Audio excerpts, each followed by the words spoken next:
All right, everybody, we are going live here. It is NBA Finals Game 5, still ticking down right now, 120 to 107 OKC up here. So if anything crazy happens, you're going to hear it live on the podcast. If the Pacers are able to do some more Pacers type stuff here late, we'll let you know. We'll talk about what we're seeing out here in Game 5. Then we're going to react to the Desmond Bane trade. Desmond Bane, the newest Orlando Magic. What does that mean for the trade market? NBA draft just 9 days away. Moves seemingly about to be made across the league.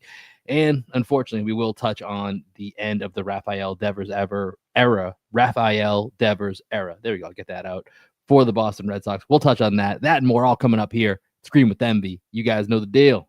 Let's lock in.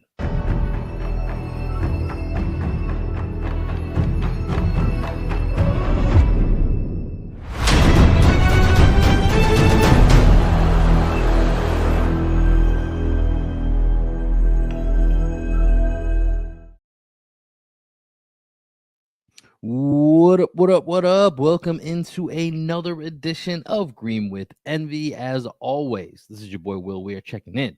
How you doing? How you living? Joining me as he does each and every time, my best friend, co-host, and the coach of our podcast, the one and only Greg Manakis. And Greg, we're recording this right now as the last minute of Game 5 of the NBA Finals.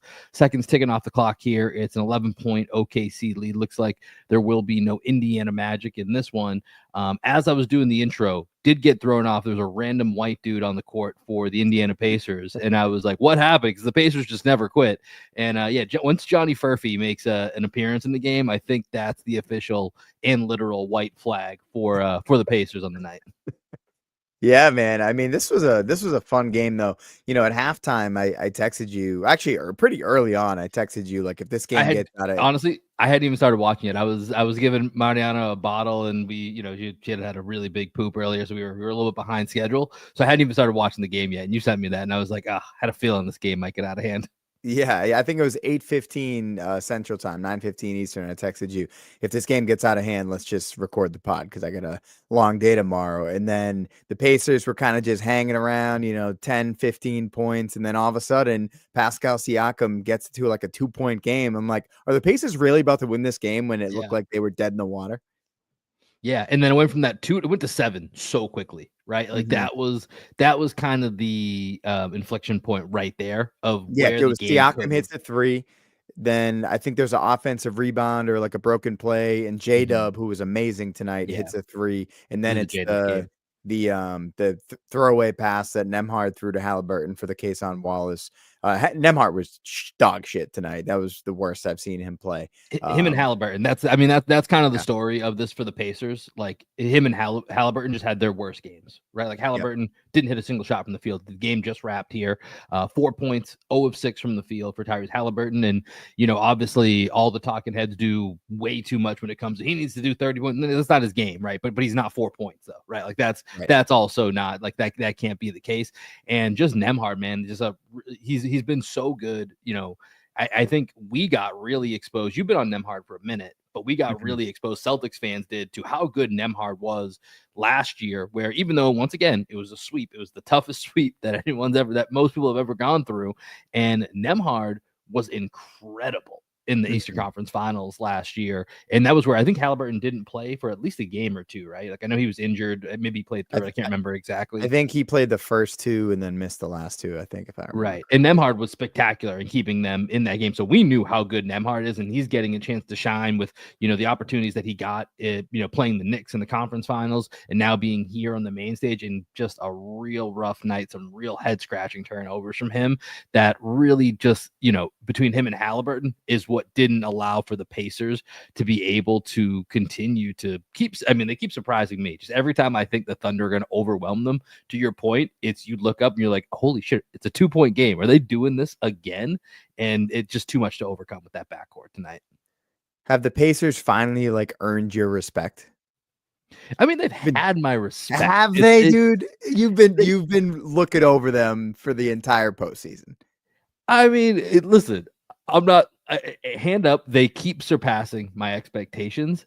I will say this. I keep feeling like I have a very healthy respect for them. and they've broken my brain. I don't know how to look at, and this is what I think is gonna, when we get to the Desmond Bane trade, which we will break down here, that going to the Magic, like I think this is going to influence how a lot of teams feel about themselves, specifically in the East, because the East is a little bit easier to kind of wrap your head around than the juggernaut that just is the West, which just keeps loading up and loading up. And you look at this game tonight, like we just said, the biggest issue was Andrew Nemhard and Tyrese Halliburton. Tyrese Halliburton, who is their best player, their all NBA player, didn't hit a single shot in this game. And yet, until 7 minutes left, they had a chance. Like, I fully respect them. I don't understand them. I'll leave it at that. I do not understand the Indiana Pacers. What do you not understand about them? Like, do you need me to just break down why they're good? I mean, they're a great basketball team. I understand that, but from everything that we've seen of teams that, like, this team is going to end up being, I mean, they still have a chance to win these last 2 games. I don't think they will, but I absolutely think that this team is a championship quality team. And everything we've seen from all the history of the NBA is typically the team that's going to have a chance to really win the championship and not just be a nice story. They're going to have a top 5, 6, 7 guy. They're going to have a number 2 guy that is having an ascension, like you just saw with Jalen Williams tonight. And like Pascal Siakam has always been a guy that people have liked. But and I was really impressed with Pascal Siakam in this game, and just in the series, I've been pretty impressed with him. And I was going to bring him up as, like, do we need to recalibrate again what we think about Pascal Siakam? Like, they break the trend on all of those thought process, all the process of, do you need to have a set 5, 6, 7 man rotation?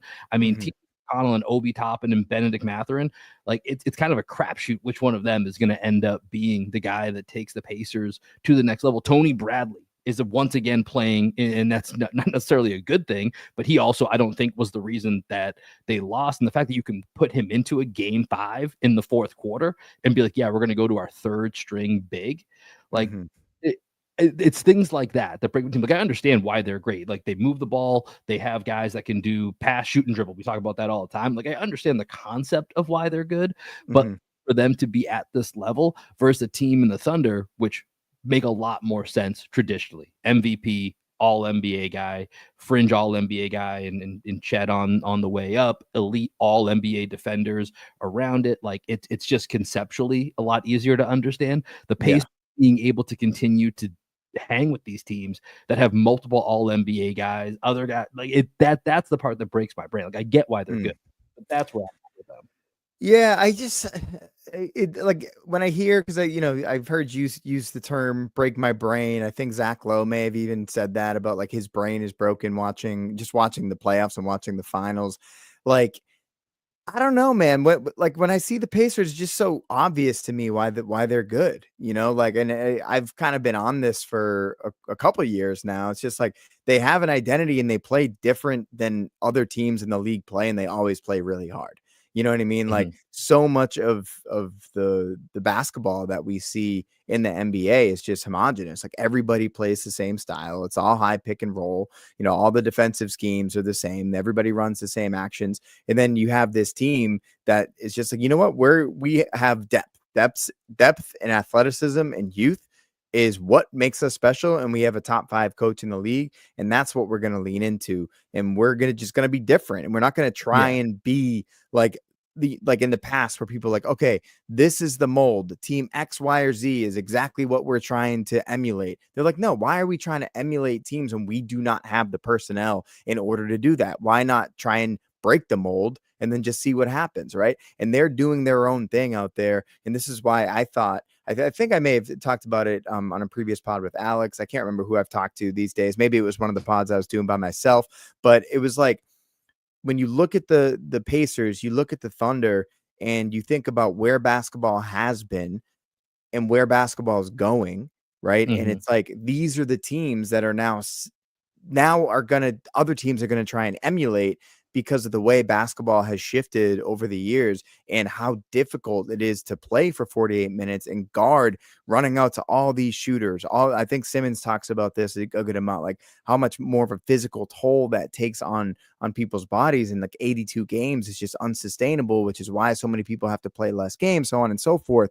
And then it's just these teams like the Pacers like the Thunder that have this insane amount of depth. And like, yes, SGA has ascended to an MVP. Mhm. Jalen Williams is on the rise. Chet, we'll see if he gets there. Yeah. He has these moments.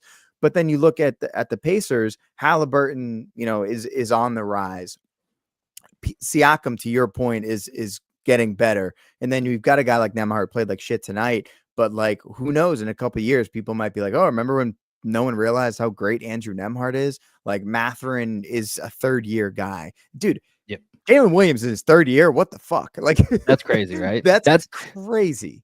So that's the part with like Jalen Williams where it's always like I have been skeptical of him being, the number 2 guy on a championship team, but then I'm like, he's also in his 3rd year, so it doesn't even feel like a fair Right. conversation. Like Wild. it wasn't until last year that people felt comfortable saying, yeah, Jaylen Brown can be a number 2, and that was his 8th year in the league, or Right. whatever 7th year, whatever year it was. So it feels pretty unfathomable. And to your point of the Pacers and their style and their play, like I feel like, and I can't think of like specific examples, but even like those Celtics teams that we love, that at least the Isaiah Thomas, let's just use them as an example, and they're not it's not a one-to-one example of how the Pacers play, but it was this team basketball. Stevens has this culture. It was who's more valuable, Brad Stevens or the 6th best player in the NBA? All those crazy conversations, and typically it was like, oh, this is all cool and fun, and if the other team's best player is John Wall or is a young Giannis or is whatever, like that can win, and then usually LeBron comes through or Steph comes through or a Kevin Durant or whatever, like in other iterations, usually that comes through and that wins the day. This even the Thunder last year against the Mavericks, right? Like and obviously the Thunder made a couple trades this year that changed their team, but it felt like that team, that depth was going to be something that could overcome a team like Dallas that was more top heavy and led by Luka. And just traditionally, Greg, we've been over this. I'm a traditionalist, right? Like I always like I'm typically going to go with tradition before I see, before I'm like, okay, this new thing is legit. And the Pacers got me believing, and I think it's going to lead into, as we'll talk about, the way that franchises operate and then kind of look at their team as to what is our real ceiling and what do we need to do to be successful, as opposed to, being a copycat league, even though we're to a degree talking about copying the Indiana Pacers in the sense of doing something different, and I think that's gonna be really fascinating. But yeah, this tonight, Jalen Williams, year 3, having this type of game, that's really, really special. Dude, he was awesome. He was awesome in this game. It was really exciting just to, not having a rooting interest. Really, like I want the Pacers to win just because they've kind of been my team. But it's just fun watching. Dude. They've sucked. I think people that didn't have a team, like same. Like I felt myself at certain points being like, "Shut the fuck up, Chet." Like if Chet was complaining or something, like I was just like I wasn't meaning to, but I was like, I want the. And it's just the underdog mentality too, right? Like I also want 7 games, and I fully think Indiana can win game 6 at home. So I think game 7 is absolutely still on the table. But and I think I mentioned this to you, and I don't know if it was here or it was in person. I think Simmons mentioned it in his last podcast, but it did start to feel a little bit like Celtics Warriors when the Celtics were up 2-1 and losing that game 4. There's just been a few little moments that the Pacers haven't been able to overcome. And, this Thunder team, this is kind of what I thought was going to be the difference. Can I pause you real quick? Cause I was about to go on something. So you mentioned earlier the Isaiah Thomas team, right? Yeah. Okay. So when you look back at that playoffs, because I just go on this ride with me. When you look back at that playoffs, the Cavs in the first round, do you remember who they played in the first round of that playoffs? I know I'm putting you on the spot here. Was it the Pacers? It was the Pacers. It was the Victor Oladipo Indiana Pacers. They almost lost that series. I remember that they almost lost that series, right? And then they handled business against the Raptors. The Celtics played. That was the LeBronto era. Yes, that was the LeBronto era. The Celtics beat the Bucks in the first round, and they beat the Sixers 4-1. That was that Embiid Simmons team. And then in the conference finals, it's Cavs Celtics, right? And the Celtics take them to 7 games. That's Jason Tatum's rookie year. Right? Is that Jason Tatum's rookie year, or is it? The Thomas team was the year before that. Year before. So year before, right? So Cavs over Celtics in that series. Now, when you think about that series the Celtics with the Isaiah Thomas team had to go through the Cleveland Cavaliers, right?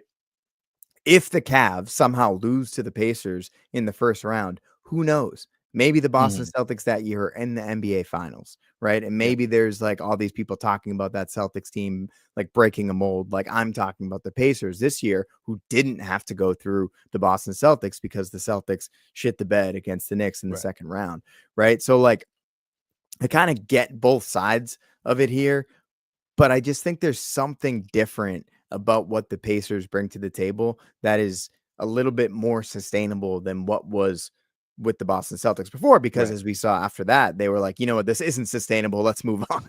So Yeah. like I don't see the Pacers making like any huge changes in the offseason. Maybe they look at their roster and see, you know, we might be able to upgrade here or there. But then when you juxtapose that with like what the Thunder have going on, and people have been talking about them upgrading these different spots, you know, like do they need to upgrade the Lou Dort spot? That's been something that's been said over the years.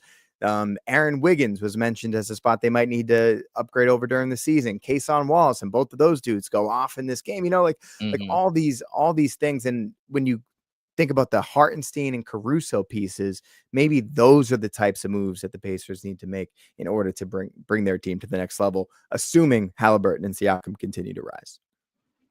Yeah, I think they're fascinating, man. I think they're absolutely fascinating, and I think, you know, certainly going into next year, they're right there at the top of my list of the team that I think would come out of the East. Obviously, a lot will play out in the offseason here to see what these rosters look like, but right now they're not dead. It's 3-2. Do you think they can pull it off when we get a Game 7 on Sunday?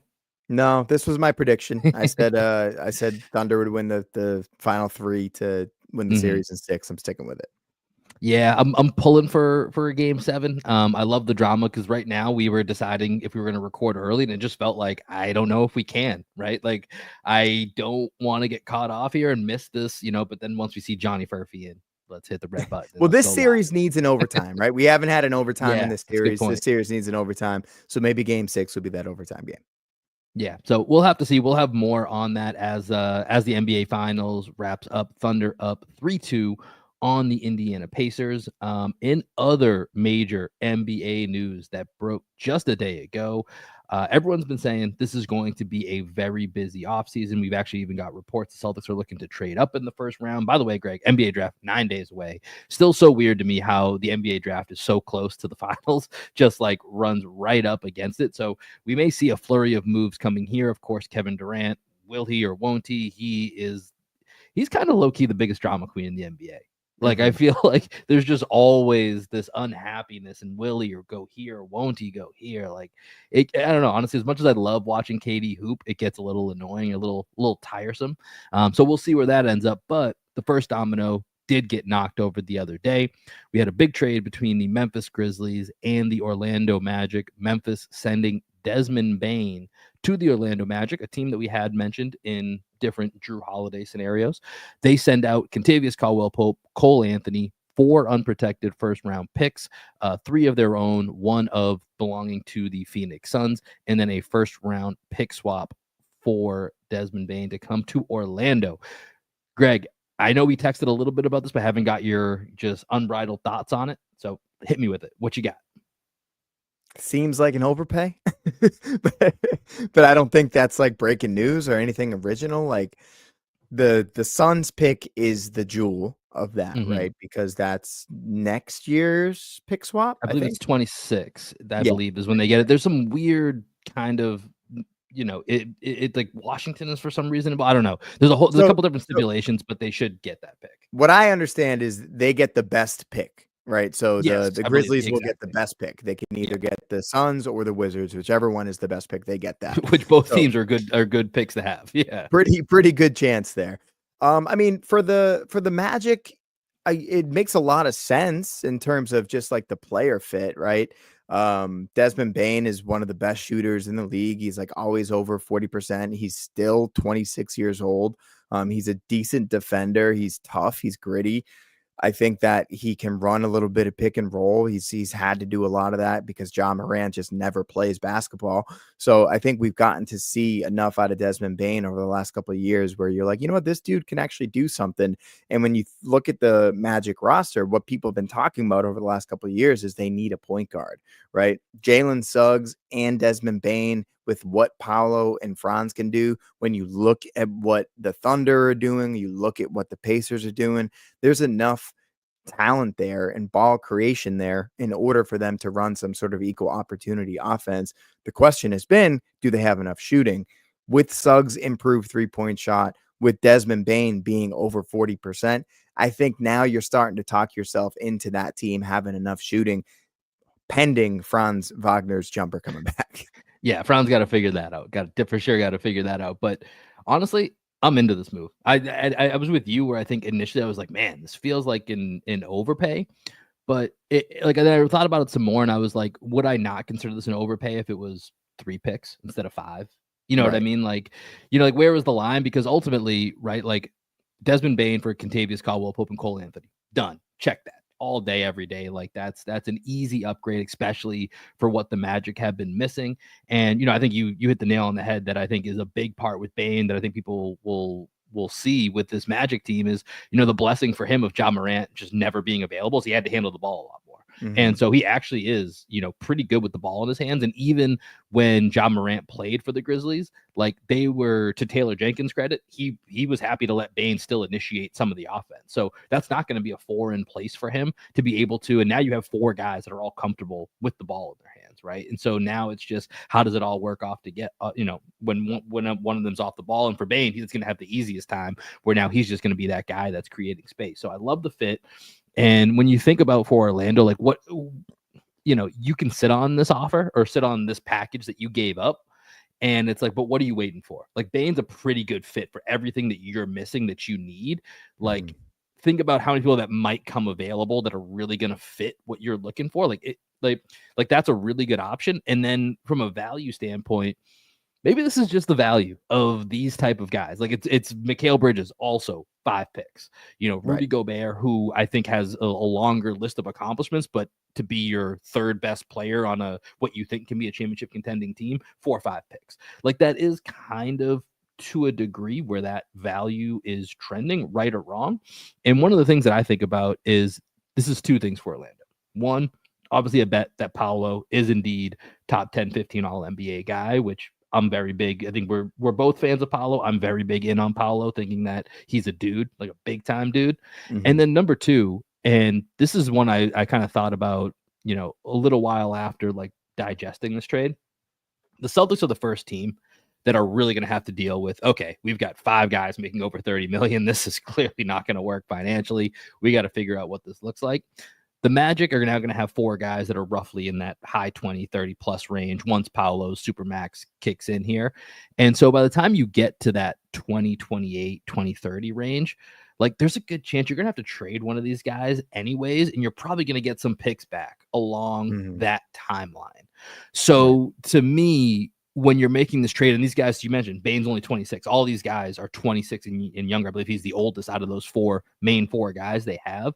So there's no, I mean, obviously anything can happen, as we just saw with Jason Tatum, but there's no real reason right now why you don't think 2-3 years from now you won't be able to flip one of those guys if you have to start breaking this up financially to get some of those picks back. So because of that, I think the hedge on, hey, we're going to be good anyways, and if we're not, we can probably trade one of these 4 guys and recoup some of those picks. I'm cool with it, and I think it's a really good move for Orlando. Hey, we got a comment here from our guy Rob version 1. He says, "Oh, we talking about the Magic overpay? That should set the market for JB and D White prices." And this is something I wanted to bring up to you is if the Magic, because there've been rumors about offers having been made on Derek White and Jaylen Brown. Derek White very much in the same mold as Desmond Bane, right? Do you think there's any world in which this exact same offer was made for Derek White? And would you have said yes? So I would have said no. And part of the reason I would have said no is like the Celtics need to save money as part of the deal as well too. And I haven't looked at Mhm. exactly what the financials are here with KCP and Cole Anthony, but I know KCP I think was about 21, 22 million. Cole, either way, the Celtics are going to save about 3-4 million on this deal, right? You're going to get that bounty of picks, and Cole Anthony doesn't really do much for me. KCP had a real down year. We'll see what that looks like. In a world where we don't have Jason Tatum, I just don't find as much value in KCP. If KCP is there with the two healthy Jays, Mhm. now we're starting to talk of something that might make a little bit more sense. But I wouldn't have done it, and I don't think. And like I said, I don't think this was offered, and partially it's because I just think that for the Celtics, this would have had to have been also saving money would have been a part of Mhm. it. So I don't Well, think I I would mean, have done this, let's but factor in that maybe it's not Cole Anthony. Maybe it's someone that does allow the Celtics to save to seven save some million. money, yeah, it's tough, but it's a meeting, to use the Simmons term. It's a meeting. I gotta think Mhm. about, all of these different picks here. And this is where we haven't done a Derek White episode for two reasons. One, I don't really want to.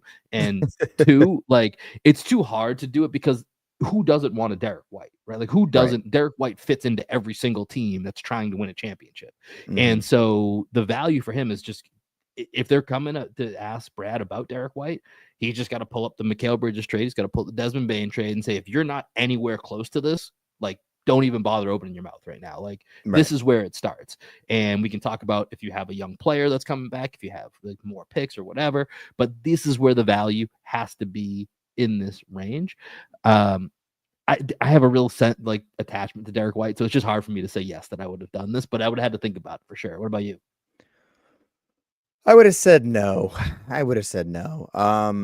Just very similar reason that I just love Derek White and I think he should be, on the Celtics for the Mm-hmm. rest of his contract because it's a great contract as well. Like having Right. Derek White at that number for the next 3-4 years, whatever it is, like that's gonna be a great contract throughout the rest of it, right?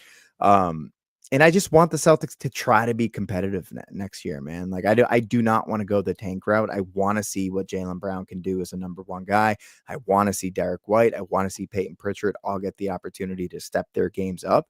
And that's just the route that I want to take. That Suns pick is very, very interesting though, because if you go that route, then you probably look for a way to trade JB and you go full tank and you got two shots at like a top pick, right? Because you got your Mm-hmm. own pick if you're tanking and you got the Suns pick. So if they were going to trade Derek White in that scenario, I would only have been cool with that if they then just went full tank. Because I want if they're gonna have Jalen on the team next year, give him a fucking fighting chance. You know what I mean? Right. Like have some guys around him. Because if you're just gonna set him up for failure and say, yeah, we're gonna trade all these other pieces, we're gonna keep you for when Tatum gets back, that's just not fair to the guy. You know what I mean? Like he's invested in the city, you've invested in him. Invest in the team Mm-hmm. next year. Don't be in the second apron because that's just fucking stupid. But figure out a way to put a competitive team out there and let Jaylen Brown do his fucking thing. Yeah, I mean, the other thing of this that the other part of this trade that I think could relate to the Celtics is, there was the report last week that Stevens wants a first round pick back for Drew Holiday. While I still think 3 years and 105 is going to be really tough to find someone that's super excited about the long term potential of what Drew Holiday could add, but I could potentially see somebody being like, oh man, it's 4 first round picks to try to get a Desmond Bane or to try to get a Derek White or other guys of this caliber. Like maybe we can just give up a salary we don't even want that's less than Holiday's plus a pick and we get Drew Holiday. Like, yes, we have to figure out the 2 year later part. But for next year, maybe for the next 2 years, like Drew Holiday is going to be a better value for what we have to give up. So I think that could be some leverage to help the Celtics, just from that perspective of like, hey, listen, like Drew Holiday or Desmond Bane, who do you want right now? I think I'd probably say Desmond Bane, but if you're talking about I've just talked about, I'm a traditionalist, right? What's a proven commodity in the NBA playoffs, in the NBA finals? That's Drew Holiday. Like there's got to be teams that are talking themselves into, well, let's take the proven guy where even if he's our fifth best player in the regular season, he might be our third best player in the playoffs because he's the Alex Caruso to what Alex Caruso's done for the Thunder in the postseason. Like he wasn't that guy all regular season just because he wasn't needed to be, but in the moments that Mhm. matter, that's Right. exactly who he is. So Yeah. That's a good that's the point. case I think for Holiday if looking at how the Bane trade affects his value. That's a great point. Yeah, I think Drew has value out there. I think the Celtics, if they go that route, they will get at least one first round pick back for him and a decent player. I think Drew's still like teams are going to look at Caruso to your point and say Drew Holiday can still do that next year for sure. Mhm.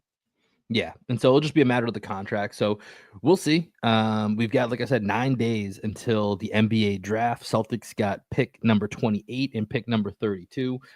Brad apparently is looking to potentially package those and try to move up. It's going to be fun, Greg, seeing Brad Stevens have because kind of last year was kind of an off season, a full off Right. year basically Mhm. for Brad Stevens. Like, man, not much I can do here. We won a championship. Our books are tied. We like the team we have. Let's just keep it rocking. I'll keep my one pick. I'll draft by Baylor Shireman, and that's about all we did. Now, Brad's got a lot of work to do, right? Like Brad's got, and Brad hasn't missed very often as the Celtics POBO. So it's going to be fun to see what he does and what he ends up putting on the floor, because then we can actually get to the, all right, what does this mean for Joe Mazzulla? What does this mean? To your point, Jaylen Brown has a chance to be the number one for 75% or the full season.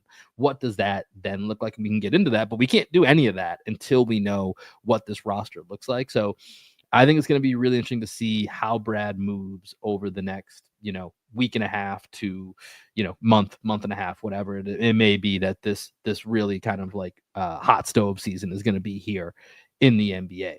But before we get out of here, Greg, and we're going to wrap this one up a little bit quicker than usual. Some shitty hot stove news. What the fuck is going on at Fenway? They're trading Rafael Devers for a bunch of guys that no one seems excited about. It seems essentially they just salary dumped one of the best left-handed hitters in baseball and one of the last kind of real connections to at least, I'll say my time, but probably our time, being super invested in the Red Sox, like that last lineage piece to the last Red Sox championships, the excitement of Rafael Devers being another, long time Red Sox great. And now you've got Mookie Betts, you've got Rafael Devers. They're playing out in the West Coast, and it doesn't feel good, especially after you sweep the Yankees. And I'm like, all right, time to get back into baseball. And then you hit me with this 2x4 over the head 3 hours later. It's a tough feeling for Boston fans. Yeah, I mean, as bad of a like injury situation as the Celtics are in and like contract situation as the Celtics are in right now, at least they're not the Red Sox, man, who just like are not investing in the team, trading away all the best players. Like, I just don't get it. Like, I have Yeah. the Mookie Betts trade literally just like Still made me hurts. not want to be a Red Sox fan Yeah. anymore. I was just like, why? Like, why am I the whole point of rooting for a team is because you want a guy like Mookie Betts. You want a guy like Devers that you watch grow up in the farm system. The same thing that we were talking about a few years ago when we were arguing with Liptak. And we was talking about like trading Jaylen Brown or Jason Tatum for like one of the big wings on the market, like the Kawhis and the KDs of the world. I was like, I would just rather win a championship with the homegrown guys. And thankfully we did. We all took that risk, as fans and as an organization. And we won the championship. And that's exactly what you want. You just want those guys to have a chance. And you want to have an organization that evaluates your talent correctly. And the Red Sox, I mean, you should be excited about this team. That's the thing that's frustrating. Well, this is the ironic part. They're asking you to believe in their farm system because they just brought up all the kids. Roman Anthony just hit his first home run earlier tonight in their I didn't game know out in that. Nice, Seattle. good for him. I just happened to see that on Twitter, and it's like, cool. We have all these young guys. You want us to believe in them? Well, the last two guys that might end up in the Hall of Fame, you traded away. So I don't know how good they should feel or we should feel about investing in these guys, because clearly once they hit a certain point, the fact that Devers feels like a salary dump is like the grossest part of all this. Like, right. It's the Red Sox are notoriously it's the most expensive ballpark in the entire country. Like if you go look at, I think Forbes or one of those magazines does the list of like how much does it cost to take an average family of four to a baseball game with tickets, hot dogs, whatever else, and they do it pretty conservatively. Red Sox are always number one or number two on that list. And they have been trading away Hall of Famers for 5 years. Like that's just ridiculous. Like that's a slap in the face to your fan base. And like you said, it makes me feel much better about investing my time into the Celtics organization, where they have invested in Jason Tatum and invested in Jaylen Brown, continued to build around them. And, even when they make a tough decision on a guy that's homegrown like Marcus Smart, like it's come like it's come with due process, right? Like it's not something that feels frivolous. And in fact, they got an outstanding. They got 2 first-round picks in Kristaps Porzingis, who then helped you win a championship back. Like it felt appropriate, right? And it hurt, but it made sense. These moves, they don't connect in that same way. Like it feels like you're building a championship team. Yeah, and like Marcus's best years were clearly behind him. You know what I mean? Like we went as far as we could with Marcus. The team had plateaued, and you got great value for him back. With Devers, he still has his best years as a hitter in front of him. 28 years old, right? And you got a couple of decent prospects back. Like I don't know the prospect list, but I saw that one of the guys was like a first round pick out of Florida State last year. So like maybe there's something there. You know, there's everybody throws 100 miles an hour these days. So like guys throwing hard, and you know, who knows? Like maybe this will actually be good for the organization as a whole. But I mean, with Devers though, man, this year just like wasn't a great look for him. Just like as a leader. I know you were saying something about him like turning down Poppy's mentorship. Like that's the thing where I'm like, all right, at least I could see it, because like it's not like Mookie Betts. It's not like Bogarts. It's like these guys that were like felt like the fabric of Boston. Devers was kind of always just like doing his thing. He was kind of aloof, you know, just being Rafi, like kind of Manny being Manny to some degree. A little bit, yeah, and it's just like he wouldn't play first base for the team, and it feels like, you know, if you're going to be a leader, you should lead. He was not a leader. Yeah, he's not without fault, that's for sure. Like you said, I had seen that, you know, David Ortiz apparently has been speaking out of like, yeah, you won't believe how many times he didn't return my calls. So it's like, damn dog, you ain't gonna return Poppy's calls. Yeah, like I can get beefing with with Craig Breslow or whoever, you know, from Sox management. Fucking stiff. But yeah, dude, that's hilarious. That guy got fired for saying that. That's so funny. But like I just don't know how you don't return Poppy's calls. Like that part of it is a tough look for Devers. The other part that came out, that's, you know, and I don't know what it was, but apparently there was another offer that was better, but they would have had to eat some money. And so John Henry turned that down. So fuck you, John Henry. Like you know what I mean? Like, I'm sorry. Like that's sell the like, team or die already, dude. Yeah, just like, come on now. If this isn't your priority more, cool. That's fine. Go be the FSG Fenway Sports Group. Like, super glad you guys didn't buy the Celtics. Like, go do whatever else. But please get away from the Red Sox. If this is the means of operation for you know, being a middle of the pack payroll team, but then costing your fans all the money. Like, and asking them to buy Nesson and do all this other shit that you make all this money on, and then you're like, oh, we got to give a little bit more back to get a better deal. Nope, not going to do it. Like, no, just not a good look for the Red Sox. And, you know, I want to get back into it, and hopefully these kids they brought up, you know, go on a heater, and it makes me at least want to forget about the bad vibes of this trade and dig back in. But we'll see. I need something to do in the summertime while we wait for the Celtics to come back in the fall. Dude, you can get into UFC with me. Some good fights this summer. Let's see if Roman Anthony's batting again. Okay. No, we'll see. We'll see. Maybe one day you'll convince me to get into UFC. It's just I don't know what it is about UFC. We can get into it. You know, maybe this will convince you.